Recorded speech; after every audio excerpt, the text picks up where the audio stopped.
Baghdad, Iraq. I came here to explore an abandoned building destroyed by war. However, this building is much more than ruins. It's a symbolic reminder that power does not last forever. The story begins here at Qasr. So behind me is an enormous building from the Persian time. It's about 1600 years old. Can't go in because it's under reconstruction. But look at this thing.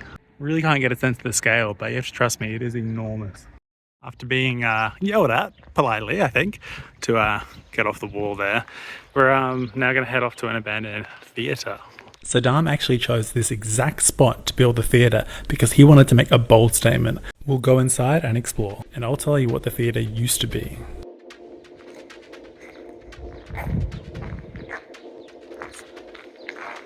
Looking nice outside actually. You see, this theatre used to display panoramic paintings depicting the conquest of the Arab Muslims over the Persians who used to inhabit this area.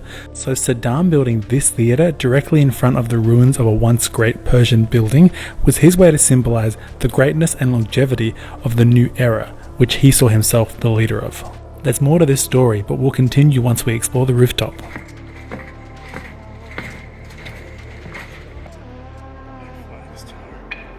Yeah, cry.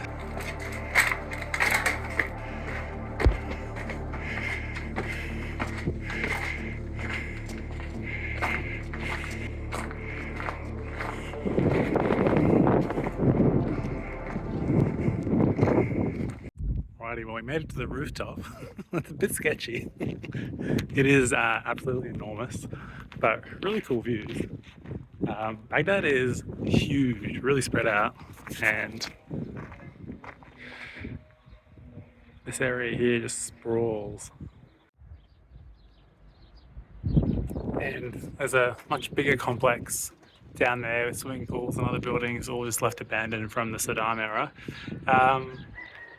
Pretty cool spot to explore.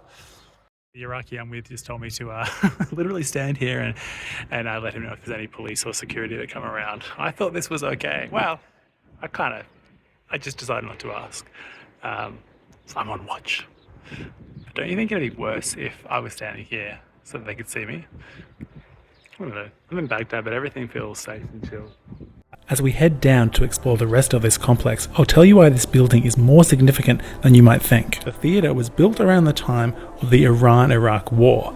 The Iranians, of course, see themselves as a successor to the Persians, and Saddam saw himself as a defender of the Arab world and was a big believer in pan-Arabism, the idea that Arab countries should unite like they were in the past. Therefore, this building, which celebrates a prior victory of Arabs against Persians, could have been built symbolically for Saddam to basically say, hey look, the Arabs have beat the Persians in the past and they're gonna do it again. So things you find when you walk around Iraq, just a giant, I don't know, bullet casing. I don't know anything about guns, I'm not American. But I said that it might be anti-aircraft based on how big it is.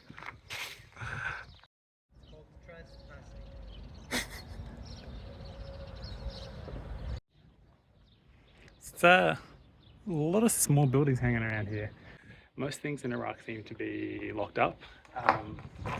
Like all of Saddam's old palaces seem to either be repurposed or just locked with security. But this one, yeah, is a really fun one to explore. So happy that we were able to get in.